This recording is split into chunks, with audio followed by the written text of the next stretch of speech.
Tudo que Deus criou é bom. A obra de suas mãos é perfeita. Deus criou o prazer. Ele não nos privou de encontrar gozo nessa vida. Pelo contrário, revelou-nos a maneira correta de usufruir de tudo que criou. Os prazeres são dádivas do Criador. O sexo é um dom dele e, quando desfrutado da forma certa, resulta em verdadeira alegria. Mas o pecado distorceu aquilo que era bom. A imoralidade sexual corrompeu o plano perfeito de Deus e os vícios sorrateiros aprisionaram homens e mulheres em cadeias invisíveis, afetando a mente e a alma, provocando efeitos destrutivos na sociedade por meio de práticas desumanas, como o aumento dos números de abuso sexual infantil. Todavia, Deus nunca desistiu do plano perfeito. Ele estendeu a mão para nos libertar e nos mostrou o caminho da verdadeira e da liberdade dessa prisão secreta. Participe da série de mensagens da Comunhão da Igreja Cidade Viva. Glória a Deus, palmas a tudo isso que o Senhor tem feito, né? Chamar Felipe aqui. Te ajudar, Vaso. Segura aí. Bora. Ai. Calma, Tiago.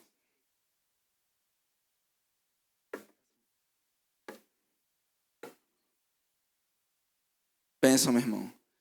Que Deus te abençoe. Que a tua boca seja canal de bênção para todos nós essa noite. Mais uma vez. Obrigado, meu irmão. Graças, paz, igreja. Amém. Como é que vocês estão? Vocês estão bem? Espero que todo mundo esteja bem. Estamos aí em mais uma série de mensagens, né? Que tenho certeza que o Senhor irá falar aos nossos corações através dela. Mas antes de qualquer coisa, eu convoquei um irmão para vir aqui à frente. Cadê ele? Stanley, cadê você? Venha cá, Stanley, venha cá. Stanley, venha cá. Para que os irmãos possam compreender melhor essa série de mensagens. Eu trouxe um presente para Stanley. Stanley, você conhece isso aqui? Não. Pronto. Entenda, irmão. Não se escandalize, viu? Não se escandalize. Vamos lá. Stanley, bota a mão para frente, Stanley. Por favor.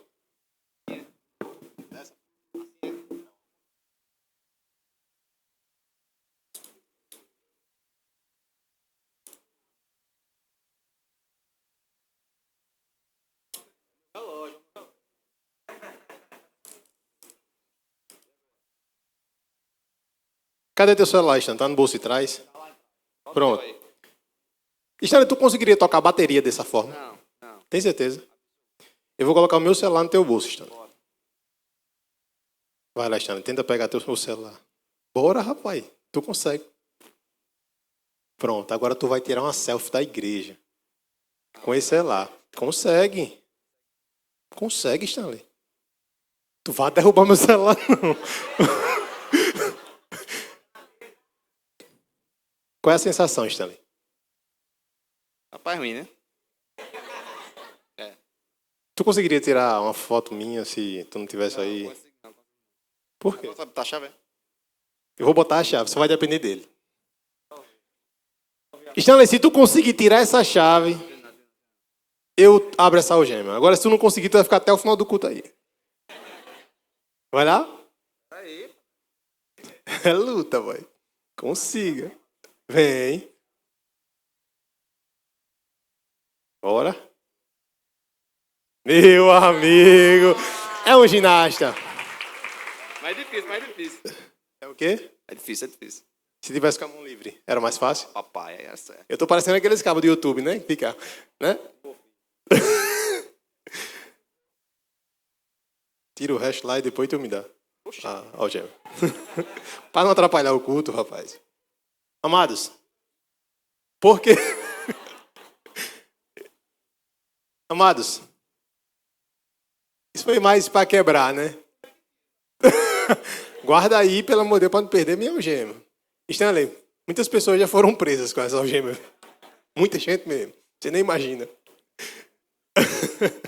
Mas, amados, isso foi para quebrar um pouco, né? A série que temos vivido tem falado sobre as nossas prisões. E aí, a ideia de algemar Stanley simplesmente foi para que nós possamos entender que por mais que possamos fazer algumas coisas, nós nos tornamos limitados quando estamos presos, quando estamos algemados. E da mesma forma, quando estamos presos nas nossas prisões secretas, nós ficamos limitados a entender e a viver a plenitude do que o Senhor quer para as nossas vidas. Essa série de mensagens não é para quem está lá fora. Não é para aquele que ainda não conheceu a Cristo. Essa série de mensagens é para mim. Essa série de mensagens é para você. Para nós que já conhecemos o Senhor, mas que continuamos presos em alguns quartos escuros da nossa vida. E eu queria que você abrisse a sua Bíblia agora em Romanos capítulo 7. Romanos capítulo 7.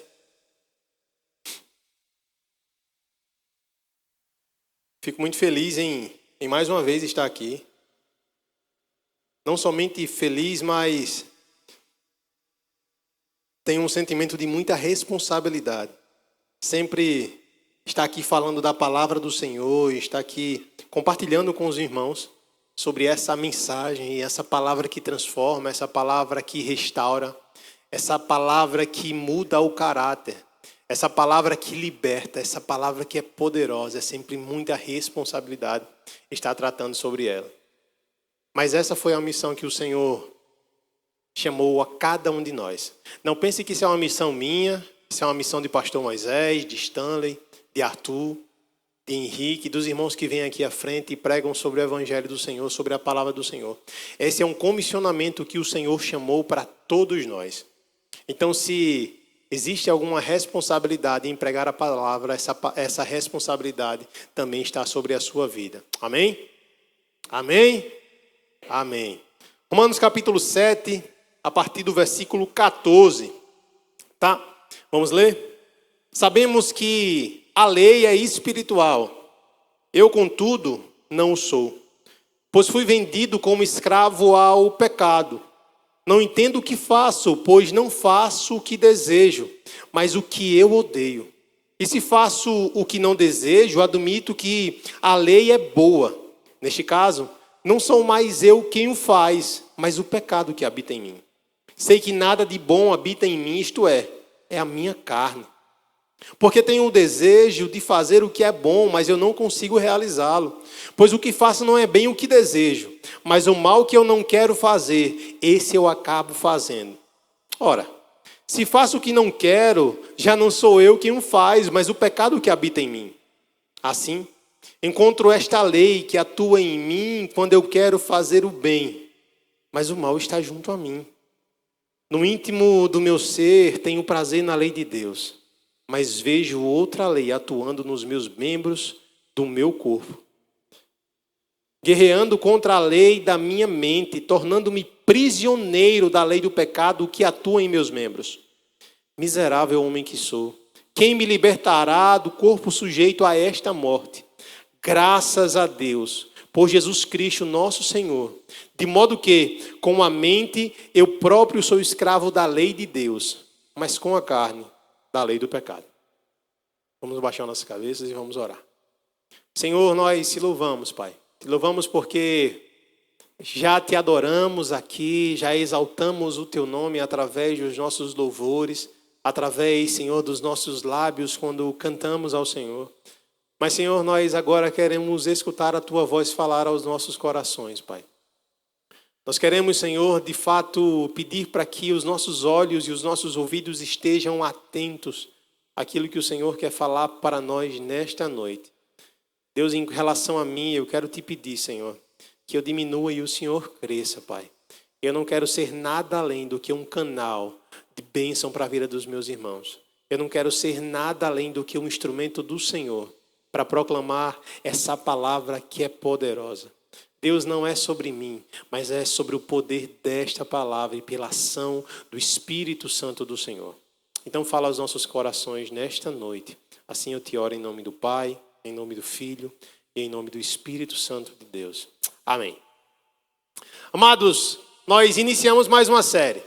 E aí, domingo passado, a gente respondeu a uma pergunta. O pastor Moisés veio aqui de forma extraordinária, né? Porque não é meu pastor, eu vou dizer que meu pastor fez de forma extraordinária. Então, o pastor Moisés veio e respondeu a primeira pergunta, que é: o que é a prisão secreta? E aí, numa perspectiva, num fundamento de Santo Agostinho, numa perspectiva agostiniana, pastor Moisés nos trouxe o entendimento que essa prisão é quando eu vivo a inversão do ordo amores. E o que é o ordo amores? É a ordem daquilo que amamos. Nas Confissões de Agostinho ele fala sobre isso. Ele fala sobre essa ordem amores. E essa ordem amores é quando eu sigo uma hierarquia daquilo que eu amo. E aí ele trouxe o entendimento aqui, pastor Moisés, que precisamos amar primeiramente a Deus. Nós primeiramente amamos a Deus. Depois nós amamos as pessoas. E aí, quando eu falo sobre amar as pessoas, eu também incluo o amor a mim mesmo. Entendendo que esse amor precisa ser equilibrado, porque senão se torna soberba. E aí nós amamos a Deus, amamos as pessoas e por último nós também amamos as coisas, nesta ordem. E aí nós entendemos que esse ordem amores é importante para as nossas vidas. Por que é importante? Porque nos traz a importância de que precisamos organizar os nossos sentimentos, os nossos amores de forma justa e de forma harmoniosa, para que de fato nós sejamos capazes, através desse ajuste, através dessa organização, de tomar decisões pautadas em virtudes. Nós entendemos que os nossos amores, quando os nossos amores estão em desordem, assim a nossa alma também está. Quando nós não temos essa organização daquilo que amamos e vivemos essa desordem, a nossa alma também está em desordem. E o que é que acontece? Nesse estado de desordem é que nós caímos em lugares sombrios. É que nós, de fato, nos encontramos em lugares secretos, em lugares obscuros. Entenda que tratar sobre isso, tratar sobre essa prisão, tratar sobre essa hierarquia do que amamos, não é simplesmente religiosidade. Nós não estamos tratando aqui de religiosidade. Nós não estamos tratando de religião. Até porque uma longa tradição de filósofos, de psicólogos e de outros profissionais da área de saúde também concordam que a quebra da hierarquia daquilo que amamos podem trazer consequências terríveis para a nossa vida emocional, para a nossa vida relacional e também nas nossas tomadas de decisões. Em resumo, na pregação de domingo passado, nós entendemos que o problema normalmente não é o que amamos. Domingo passado nós entendemos que o problema não é o que amamos, não é por que amamos. É a ordem daquilo que amamos. Sabe por quê? Porque quando colocamos os nossos desejos, os nossos prazeres, as nossas vontades acima do nosso amor a Deus, as consequências disso são desastrosas, são terríveis para as nossas vidas. Nós precisamos seguir a hierarquia, nós precisamos seguir o amar a Deus, nós precisamos seguir o amar as pessoas e amar também as coisas, mas Deus em primeiro lugar. E quando eu quebro essa hierarquia de amar a Deus acima de qualquer coisa, as consequências para mim e para você serão terríveis. Foi isso que aprendemos domingo passado. Isso nos leva às nossas prisões secretas. Porque temos amado outras coisas acima do Senhor. E isso é o lugar obscuro do nosso ser. E hoje nós vamos avançar mais uma vez, mais um pouquinho nessa discussão.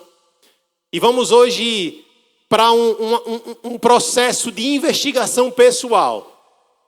E eu acho massa esse processo de autoanálise. E hoje o culto é sobre autoanálise. A pregação é sobre autoanálise. É olhar para si mesmo. É um olhar introspectivo. Nós hoje vamos fazer uma varredura na nossa alma para entender se estamos ou não encarcerados em algum tipo de prisão secreta. Nós vamos fazer essa varredura como diz lá em Provérbios 20, 27. Que o espírito do homem é lâmpada que vasculha todo o seu ser. E hoje é dia da gente fazer essa varredura. E de olhar se estamos presos em algum tipo de prisão secreta. O intuito dessa investigação é ser feita assim com honestidade, para que nós sejamos capazes de reconhecer os nossos desvios de conduta, assumir as nossas falhas e buscar um caminho, para que nós possamos viver um processo de amadurecimento completo. E aí, quando eu falo sobre esse processo de investigar, eu me lembro logo do Salmo 139. Pois a estrutura do Salmo 139 é simplesmente investigar, reconhecer, assumir, desejar mudança e se entregar a essa mudança. E é por isso que no Salmo 139, lá no versículo 24, o salmista diz o seguinte: vê se em minha conduta há algo que te ofende, ó Deus, e dirige-me pelo caminho da eternidade. A ideia hoje, irmãos, é simplesmente olhar para si. Por isso que o tema da nossa pregação, o tema dessa série de hoje é eu, um prisioneiro. Será que de fato estamos aprisionados a algum tipo de lugar secreto? A gente sempre fala muito de quartos escuros, né? Senhor, tu conheces os meus quartos escuros. Tu conheces quem eu sou no meu íntimo, Senhor. E de fato, hoje nós precisamos viver isso. Examina, ó Deus, os nossos caminhos. Examina as nossas vidas e vê se há algo de ruim em mim. E se há, Senhor, dirige-me pelo caminho da eternidade, porque somente o Senhor pode me libertar. Algumas semanas atrás, eu acho que de 3 a 4 semanas, foi feita uma pesquisa em todos os campos da Cidade Viva. Não somente na Zona Sul, mas em todas as igrejas da Cidade Viva, foi feita uma pesquisa. Muitos dos nossos irmãos, muitos dos irmãos que estão aqui também, eu fui um deles que respondi a essa pesquisa. De fato, é interessante porque essa pesquisa foi o que fundamentou a nossa série, tá? Foi através dessa pesquisa que foi feita essa série. E aí, nós trouxemos para a pregação de hoje alguns dados dessa pesquisa. Eu queria compartilhar com os irmãos. O primeiro dado que nós buscamos na pesquisa foram prisões que foram reveladas naquela pesquisa. É uma parte um pouco mais teórica, mais chata, mas eu queria que você guardasse isso. Primeiro, também não se escandalize com o que eu vou dizer aqui. Entendendo que, isso é importante entender. Entendam que igreja é hospital. Pastor Moisés sempre fala isso aqui. Igreja é hospital. Aqui estão pessoas que estão doentes emocionalmente, espiritualmente, mas que entenderam que somente Jesus Cristo pode curar as nossas feridas. Não tem ninguém perfeito aqui. Existe alguém aqui que não tem pecado? Porque todos nós somos pecadores. Todos nós temos as nossas falhas, todos nós temos os nossos desvios de conduta. Então entenda, aqui é hospital. O Senhor nos traz aqui para nos tratar, para moldar o nosso caráter, para nos fazer viver metanoia, mudança de vida. Tá certo? Então eu queria compartilhar com vocês alguns dados desse questionário que foi feito na nossa igreja. E um ponto relevante foi sobre as prisões que foram reveladas nesse questionário. E a primeira prisão que nós queremos dar destaque são prisões ligadas à sexualidade. Entenda que nesse questionário nós conseguimos extrair que aproximadamente 1 de cada 5 pessoas da nossa comunidade são usuárias de pornografia. Entenda que isso aqui, amados, é uma estatística perigosíssima. Visto que o uso de pornografia, além de ser pecado, está associado a doenças emocionais, como ansiedade, como depressão, como comportamentos autodestrutivos. Como eu te disse, não se escandalize com isso. É interessante que as pessoas foram verdadeiras naquilo que responderam. Simplesmente foram verdadeiras porque encontram no Senhor a resposta para a cura desse problema.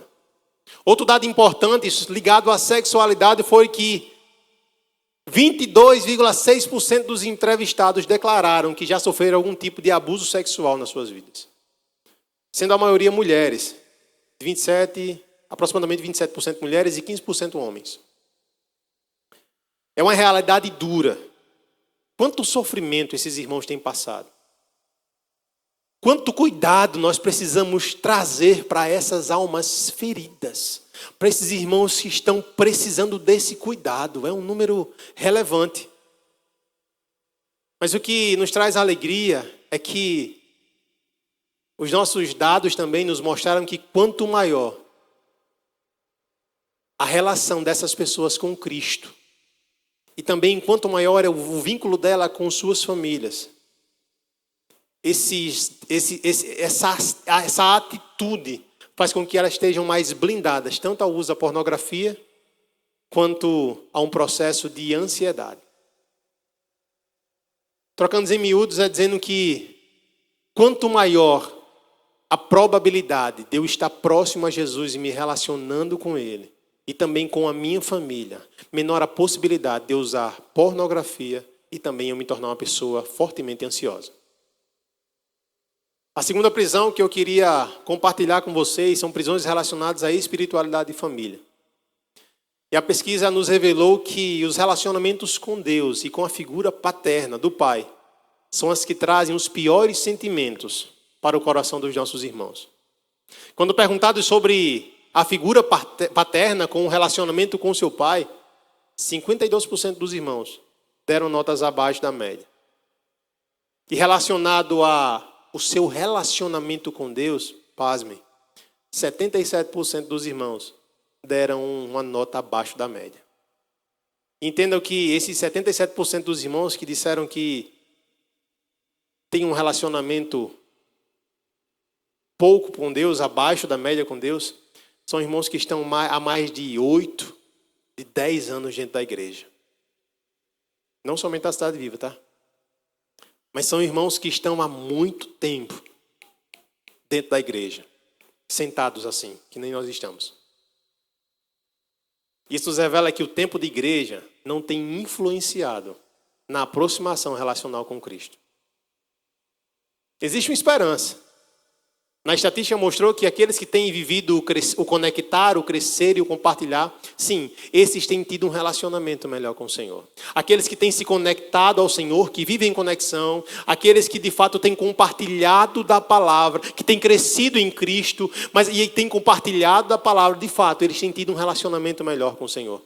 E eu até falei com o Arthur esse final de semana, mostrando para ele que as melhores respostas das pessoas que têm relacionamento com Cristo são aquelas pessoas que têm frequentado a escola bíblica. Olha a importância.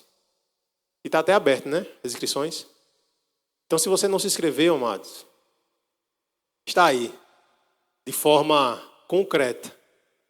Escola bíblica, sim, me faz ter mais relacionamento com o Senhor. As melhores respostas de pessoas que vivem um relacionamento íntimo com Deus são aquelas que estão frequentando as escolas bíblicas. Triste você chegar numa escola bíblica e ver só 4 ou 5 irmãos. O correto era que, gente, não dá mais não, né, Arthur? Não dá mais não, a gente vai ter que fazer na igreja. Porque tem 300 e poucas cadeiras, a gente vai ter que fazer na igreja escola bíblica, porque o povo quer aprender da palavra de Deus. Essa foi a segunda prisão. A terceira prisão são prisões relacionadas a finanças e a trabalho. 80% dos nossos irmãos não estão felizes com aquilo que ganham ou com a função que têm desempenhado. Eu sou um desses.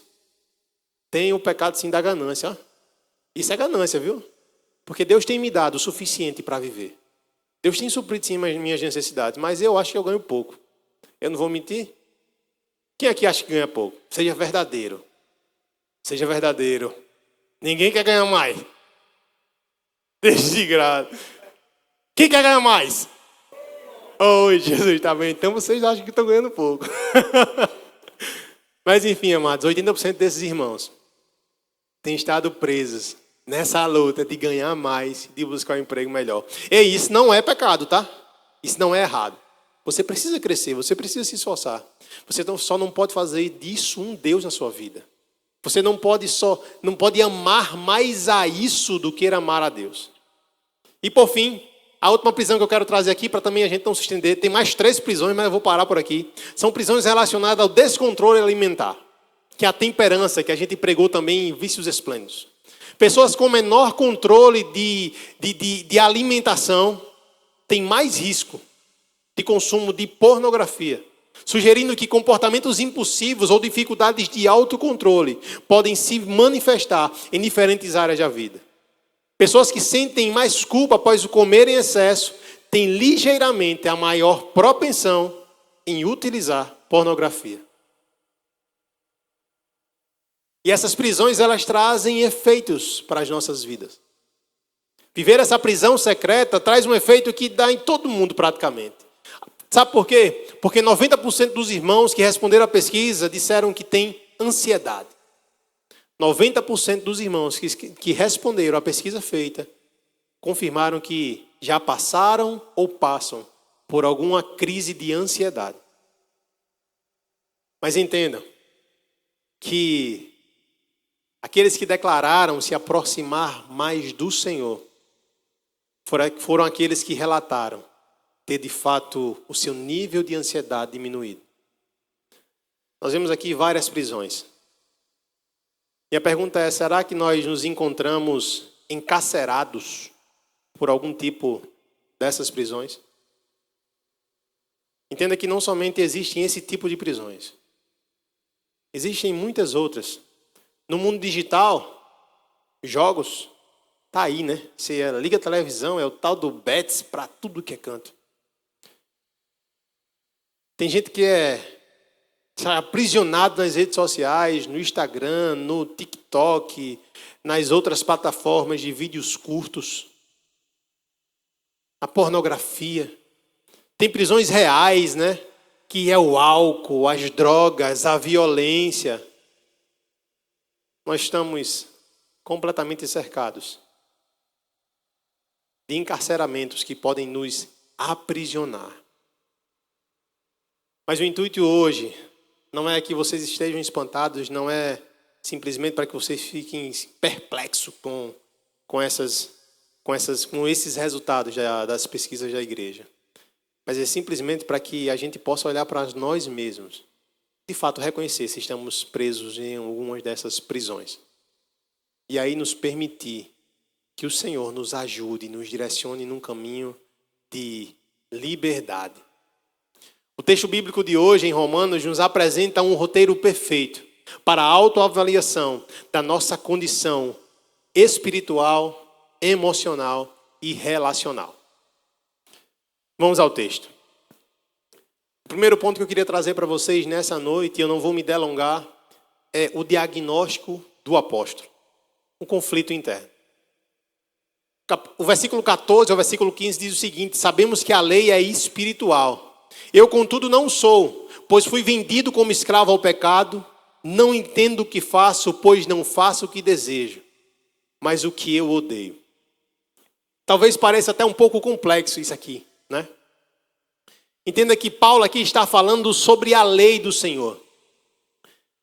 E entenda que o significado dessa lei aqui para Paulo é o seguinte: no versículo 12 ele diz, a lei ela é santa e o mandamento é santo, justo e bom. Já no versículo 10 ele diz, mas eu descobri que o próprio mandamento destinado a produzir vida em mim, na verdade produziu morte. E nós tomamos a liberdade de inverter esses versículos para que, de fato, pudesse facilitar a nossa compreensão. Entenda que Paulo aqui, em nenhum momento ele está criticando a lei. Em nenhum momento Paulo está criticando o mandamento. Mas ele admite que por causa da sua condição de pecador, essa lei, esse mandamento funcionou como um gatilho psicológico, um gatilho mental, para que sua mente se voltasse a fazer aquilo que ele não queria, que é o pecado. Ele não está de encontro à lei. Ele está defendendo a lei. Mas a lei ali para Paulo está servindo como um gatilho para ele fazer aquilo que não quer, que é pecar. E aí, olhando para isso, Paulo traz à tona o grande problema do eu.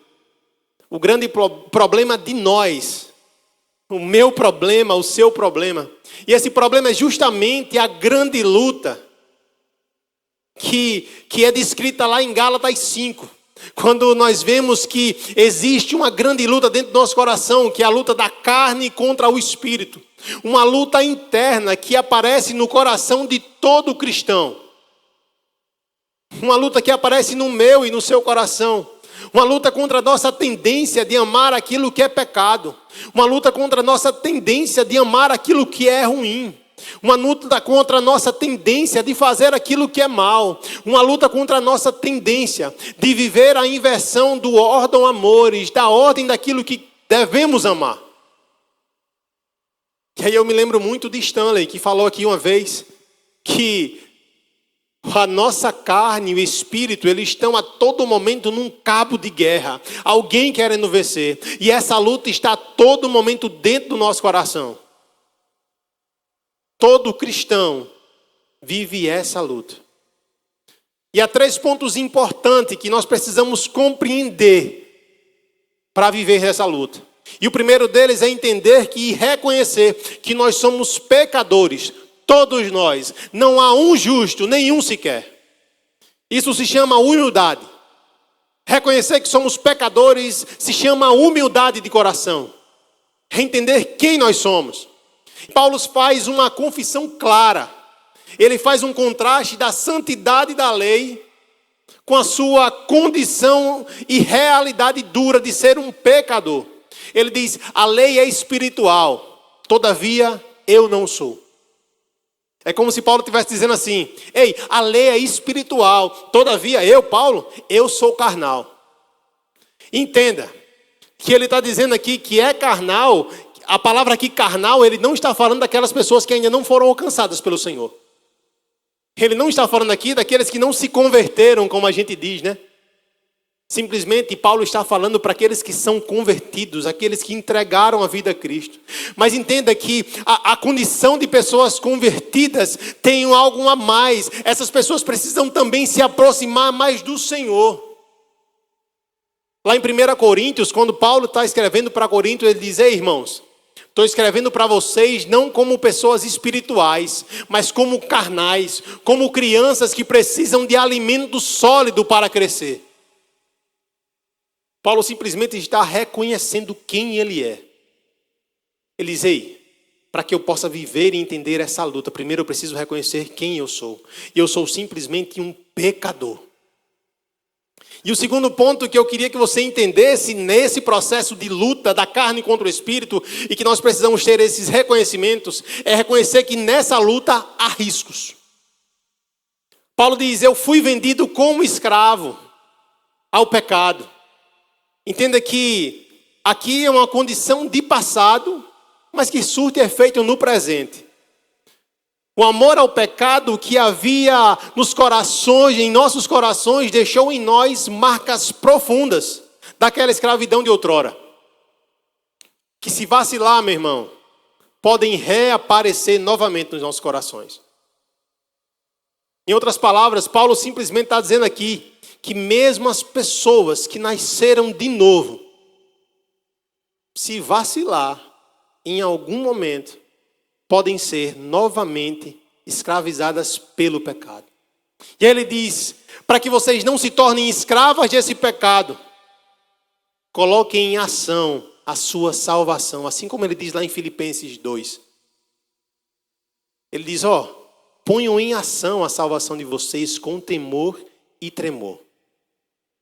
Entenda que nós cristãos, eu e você que somos crentes, precisamos estar em alerta e buscar constantemente crescimento para que nós não venhamos novamente nos submeter à possível escravidão de uma alma que mesmo liberta, luta contra o pecado. Porque a todo momento nós vamos viver essa luta. Na verdade, a todo momento não. Sabe por quê? Um dia o Senhor voltará. E aí não haverá mais luta contra o pecado alguma. Eu entendo que nós falamos sim, Senhor, quando o Senhor voltar, isso deve nos trazer alegria. Não haverá mais choro, não haverá mais dor, não haverá mais angústia, não haverá mais tristeza, não haverá mais ansiedade. Mas eu acho que a maior vitória de tudo isso é saber que nós não precisaremos mais lutar contra o pecado. Ao meu ver, essa é a maior vitória. essa luta emocional, essa luta dentro de nós, essa luta espiritual vai ser extirpada e nós vamos somente adorar e nos alegrar na presença do Senhor. Então, amados, vacile não, dê brecha não, vigie, porque éramos escravos, mas se vacilar, o Senhor nos libertou. Mas se vacilar, a gente volta de novo à escravidão. E o terceiro ponto que eu queria que você entendesse nesse processo de luta é que reconhecer que houve sim um ofuscamento do nosso intelectivo, da nossa inteligência. E o pastor trouxe isso semana passada. Domingo passado o pastor trouxe que a desordem dos nossos amores, a desordem dos nossos sentimentos provoca uma perca significativa da nossa capacidade de entender e perceber a bondade do nosso Deus. Aqui Paulo mostra de forma prática essa mesma perspectiva. O apóstolo aqui ele alerta que para o nosso entendimento acerca do que fazemos ou deixamos de fazer. Ele fala sobre o que devemos fazer e não devemos fazer. Que esse sentido sobre as nossas vidas está enfraquecido porque o pecado habita em nós. E aí, como o pecado habita em nós, nós corremos o risco de simplesmente fazer aquilo que odiamos, aquilo que não queremos. Apenas por causa da nossa incapacidade de experimentar e comprovar da boa, perfeita e agradável vontade do Senhor. Nós não temos o controle de fazer ou deixar de fazer e acabamos fazendo aquilo que não queremos simplesmente porque não somos capazes de entender a bondade de Deus sobre nós. Isso é fruto do pecado que habita em mim, que habita em você. Em resumo, amados, existe um conflito interno dentro do nosso ser. É um conflito das nossas paixões com o Espírito Santo que habita em nós. Ambos, carne e espírito, desejam ter o domínio sobre as nossas vidas. E a pergunta é: quem vencerá tudo isso? Aqui nós precisamos nos identificar com o apóstolo Paulo, tá? Porque eu pergunto, quem aqui nunca quis fazer o bem e acabou fazendo o mal? Quem aqui já falou para si mesmo e disse: nunca mais eu faço isso. Eu faço nada, mas acaba caindo e fazendo de novo. Entenda que essa é a condição da alma humana sem a intervenção divina. Você não vai conseguir, nós não vamos conseguir. Nós somos prisioneiros das nossas próprias fraquezas, dos nossos próprios desejos, das nossas próprias paixões, das nossas próprias desordens. Mas existe uma esperança. Lá em Gálatas 5, o Senhor diz o seguinte para nós: foi para a liberdade que Cristo nos libertou. Foi para a liberdade que Cristo te libertou. Foi para a liberdade que o Senhor me libertou. Portanto, permaneçam firmes e não se deixem submeter novamente a um jugo de escravidão. Foi para a liberdade que Ele nos chamou. Vivemos sim essa luta e um dia essa luta irá acabar. Mas até lá, entenda, precisamos do Senhor. Somente Ele pode nos livrar dessas prisões secretas e desses quartos escuros. O segundo ponto que eu queria que você anotasse aí é a agonia do prisioneiro. O desespero da alma. A nossa pesquisa mostrou que 81% das pessoas que fazem uso de pornografia consideram que isto é moralmente errado. 82% delas dizem que ver pornografia violam a sua fé. 72% delas dizem que têm medo de serem castigadas por Deus. Mas elas continuam usando pornografia. É importante frisar que 17% das pessoas que usam pornografia estão atualmente tomando remédio contra a depressão e ansiedade. 51% delas não tomam remédio algum, mas se sentem sim ansiosas. Entenda que aqui, essas pessoas que responderam isso aqui, elas estão admitindo as suas fraquezas. Elas estão admitindo as suas fraquezas. E essa é uma visão moderna e prática dos dilemas que Paulo estava vivenciando naquele momento. Paulo aqui simplesmente, nesses versículos de 16 a 23, ele admite as suas fraquezas. Diante das lutas interiores que ele estava passando. Olha o que ele diz: sei que nada de bom habita em mim, isto é, a minha carne. Porque eu tenho o desejo de fazer o bem, mas eu não consigo realizá-lo. Entenda que a quebra da hierarquia, daquilo que amamos, a inversão do ordem dos amores, leva a nossa vida, nos leva a níveis de sofrimento cada dia mais elevados. A desordem dos nossos sentimentos, a desordem das nossas emoções, nos leva a níveis de sofrimento cada dia mais elevados. Paulo nos ensina que existem sim duas leis habitando conjuntamente em nós. Mesmo depois de a gente ter entregado a vida ao Senhor, tá? Uma delas é a lei do entendimento, que ama a Deus, que quer viver a sua vontade, que entende que a bondade do Senhor é sobre nós. E a outra lei é a lei do pecado, que simplesmente escraviza aquele que o segue. E essa é a batalha da nossa alma. É a batalha da nossa alma contra as cadeias que a todo momento a cercam e querem aprisioná-la. A batalha entre essas duas leis gera um tipo de atitude que revela grande sofrimento aos nossos corações. A batalha dessas leis gera um tipo de atitude que gerou sofrimento ao coração de Paulo. Quando ele diz assim: ei, quando eu quero fazer o bem, o mal está sempre junto a mim. E sabemos que a luta contra o pecado e contra os nossos próprios vícios, contra as nossas próprias vontades, contra os nossos próprios desejos, é uma luta que é dificílima, não é fácil. E Paulo admite que ele perde o controle de suas ações às vezes.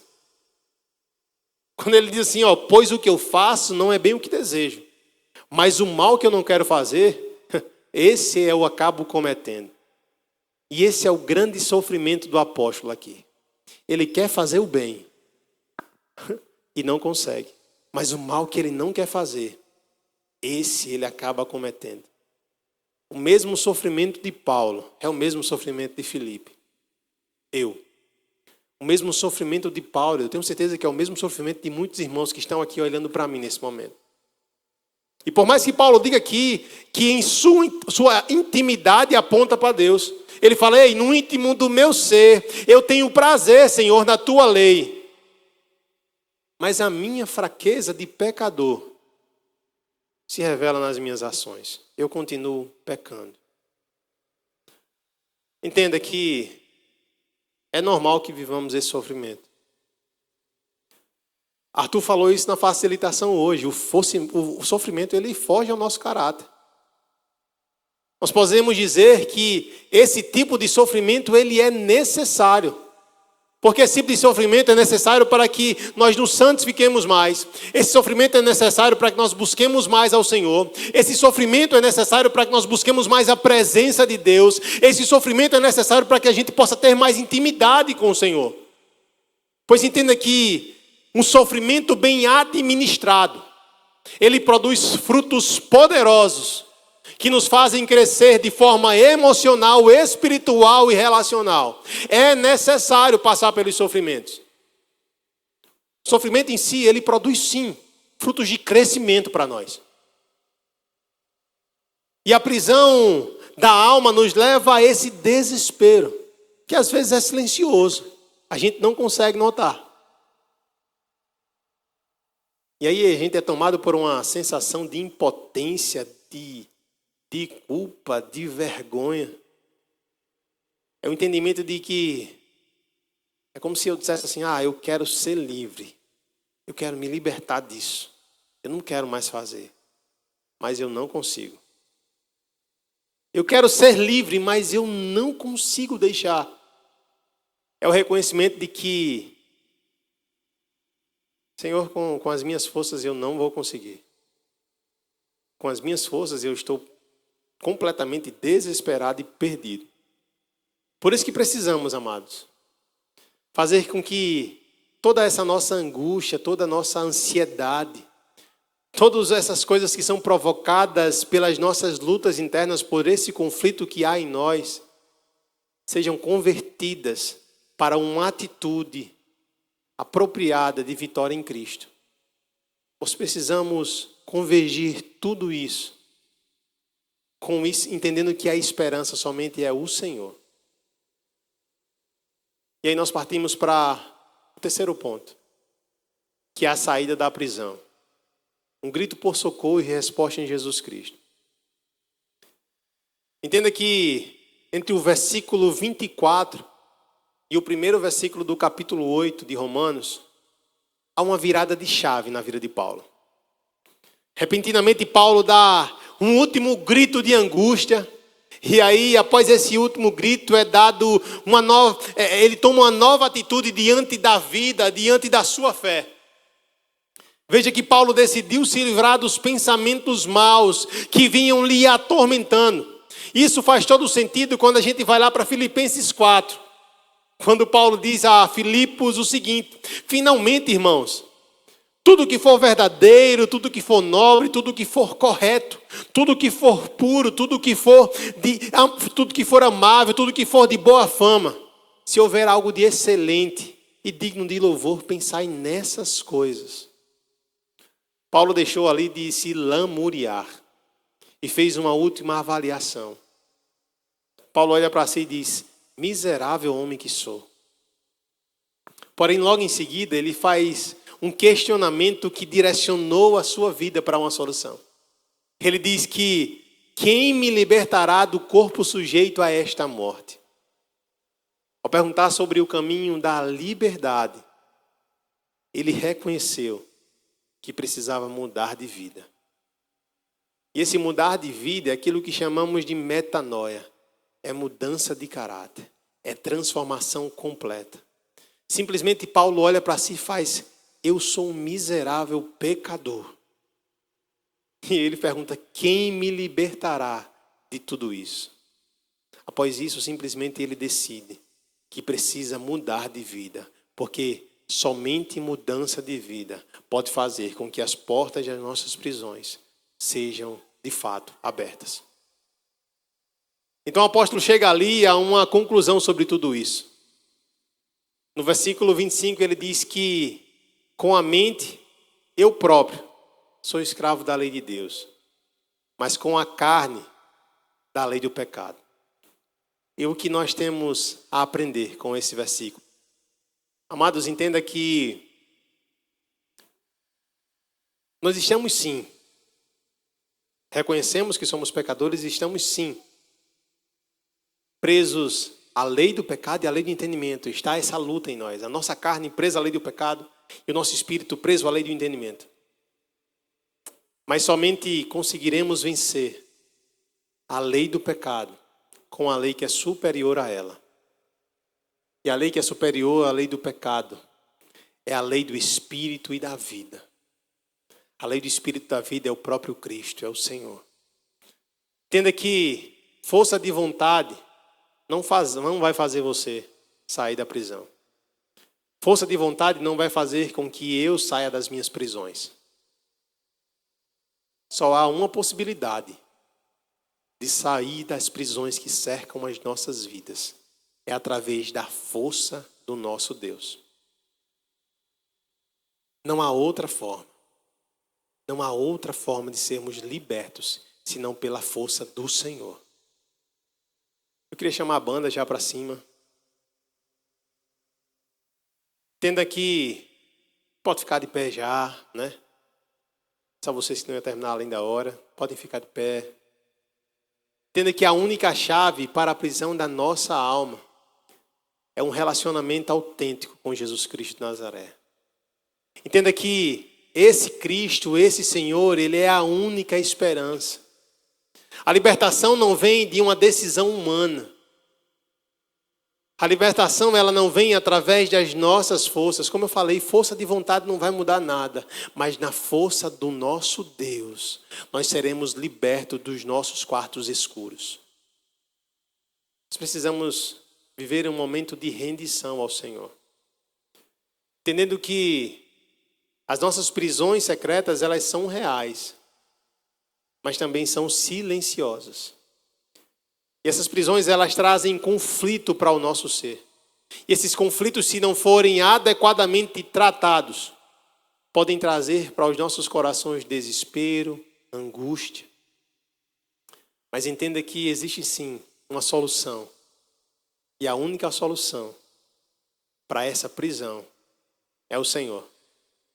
Entenda que no capítulo 8, Paulo simplesmente termina dizendo assim: portanto, agora já não há condenação para os que estão em Cristo Jesus. Existem sim prisões secretas nas nossas vidas, mas não há condenação para aqueles que estão em Cristo. Eu tenho certeza que se você está aqui é porque você tem certeza dessa verdade. Nós não estamos aqui por acaso, nós servimos a um Deus que nos resgatou. Eu queria que você olhasse para si agora e visse quem você era. Feche os seus olhos. Olhe para o retrovisor da sua vida e veja quem você era. É verdade que nós hoje não somos muita coisa, porque continuamos pecadores.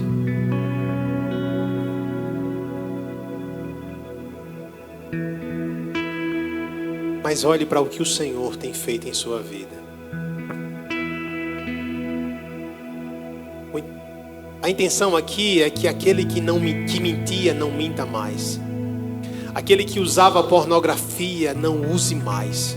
Aquele que era dependente químico deixe as drogas, deixe o álcool. Aquele que era imoral sexualmente abandone a imoralidade. Pode apagar as luzes. Eu queria que nesse momento, antes de qualquer coisa, você colocasse a mão no seu coração. Após essa autoanálise, após olhar para quem você era e para quem o Senhor lhe tornou. E você dissesse: Senhor, liberta-me, Pai. Eu te agradeço, ó Deus, porque o Senhor já fez tanta coisa na minha vida, Senhor. O Senhor já me mudou tanto, o Senhor já me transformou tanto, mas Deus tem tantas outras coisas que precisam ser transformadas no meu ser, Pai. Deus, e nesta noite eu não aceito, Senhor, sair desta igreja, sair desse espaço, Senhor, sem que as cadeias do meu coração, as cadeias que me aprisionam, Senhor, nesses lugares obscuros e sombrios, Senhor, sejam quebradas no nome de Jesus de Nazaré. Sabemos quem somos, Senhor. Sabemos que somos pecadores e somos falhos. Mas sabemos também, Senhor, que o Senhor enviou o Teu único Filho para que todo aquele que nele crê não pereça, mas tenha a vida eterna. Deus, e nós sabemos também, Jesus, que o Senhor Jesus entregou a Tua vida naquela cruz, derramou o Teu sangue, Deus, para que não houvesse mais condenação para nós, Pai. Nós clamamos para que nesta noite os nossos grilhões sejam quebrados, as portas das nossas prisões sejam abertas. Deus, e como diz lá em Gálatas, o Senhor nos chamou para ser livres, o Senhor nos chamou para viver a liberdade em Cristo, Pai. Vem sobre nós, Senhor.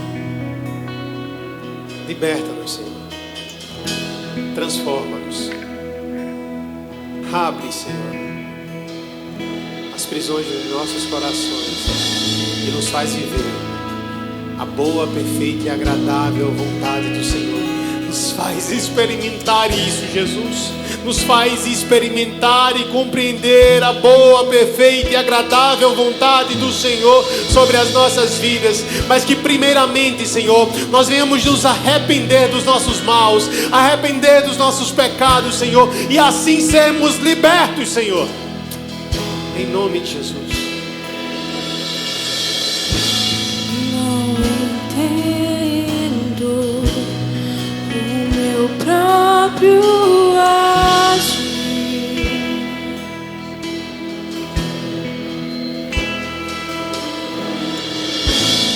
Sem tua graça, o que seria de mim?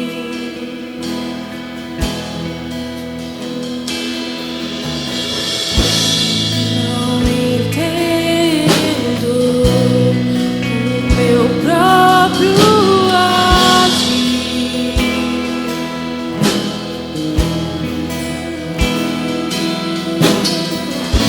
Sem tua graça, o que seria de mim?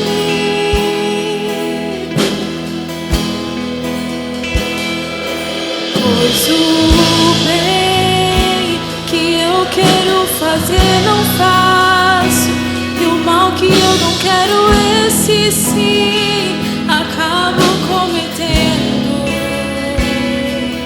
E meu ser limitam carne e espírito em uma guerra infindável, a qual eu não me rendo. Pois meu corpo já foi vendido como escravo, e não existe bem nenhum em mim, apenas o pecado. Mas eu sei que durante o meu interior tenho prazer na sua lei. Tu és o meu amado, então liberta-me de mim.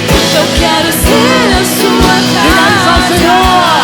Se você estiver aqui, eu sei, eu venço o pecado. Então enche-me de ti, até que não haja mais espaço. Pois quando estou em tua presença, o meu viver é transformado.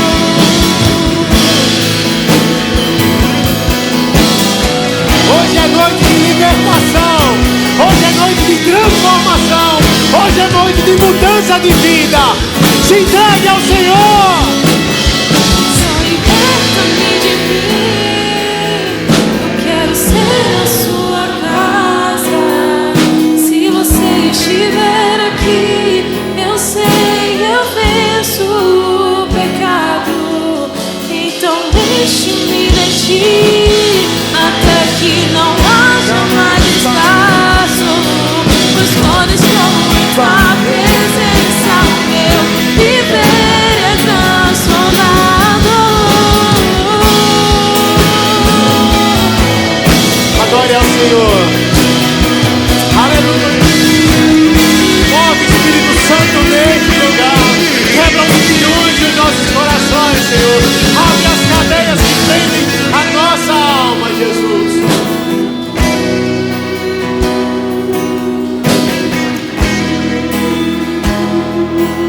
Amados, nesse momento, eu quero fazer uma pergunta.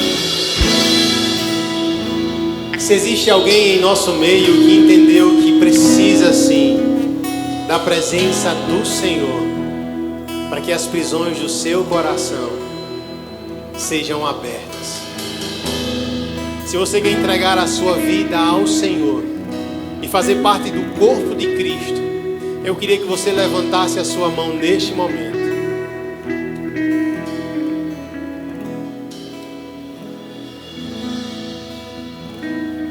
Eu vou perguntar mais uma vez.